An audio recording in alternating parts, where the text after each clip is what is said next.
আসসালামু আলাইকুম। আশা করি আপনারা সবাই ভালো। আলহামদুলিল্লাহ আমরাও ভালো। নতুন একটি ব্লগ নিয়ে আপনাদের কাছে আবার চলে আসলাম।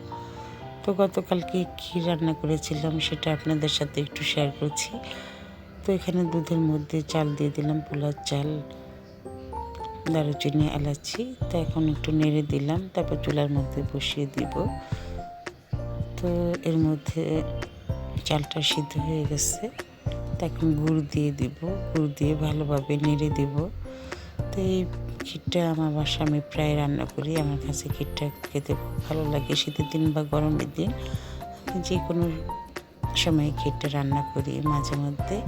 যাই হোক, এর মধ্যে ক্ষীরটা হয়ে গেছে, আমি একটা বাটিতে বেরিয়ে নিলাম।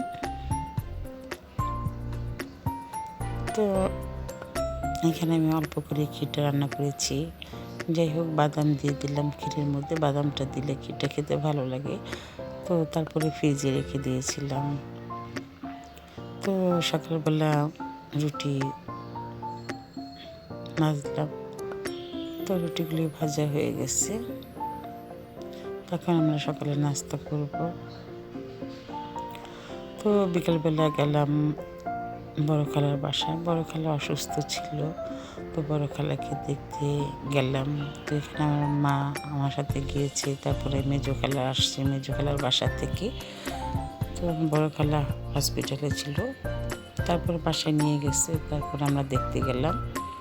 এখন একটু সুস্থ আছে আল্লাহর রহমতে, তারপরে অতটা সুস্থ না। যাই হোক, তারপরে এর মধ্যে আমার মেজো খালা মুড়ি ভর্তা বানাইতেছে আমাদের সবার জন্য। তো মুড়ি ভর্তাটা খেতে ভালোই লাগছে। তো মেজো খালার হাতে মুড়ি ভর্তা। যাই হোক, আমি আবার সব কিছু একটু একটু করে ভিডিও করলাম। এর মধ্যে মুড়ি ভর্তাটা হয়ে গেছে। তো আবার মোগলাই পরোটা নিয়ে আসছে আমার খালাতো বোন। তো সবাই একসাথে মুড়ি ভর্তা খেলাম, চা খেলাম। এর মধ্যে আমার খালাতো অসুস্থ, সে বসেছিল। যাই হোক, তো সবাই গল্প টল্প করলাম। তো খালার সাথে মা, দুই খালা ছিল, তো আমরা খালাতো বোন ছিল। তো গল্প টল্প করলাম, মুড়ি ভর্তা খেলাম সবাই মিলে একসাথে। আমার খালুও ছিল। তো আর মুড়ি ভর্তাটা খেতেও ভালো লাগছে, অনেক মজা হয়েছে। তো শীতের দিনে মুড়ি ভর্তা খেলাম খালার বাসায়।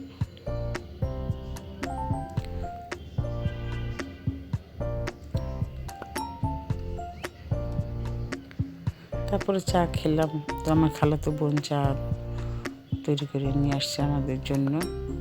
তো চা খেলাম, ভালো লাগছে। তারপরে আমরা বাসায় চলে আসছি। আল্লাহ হাফেজ।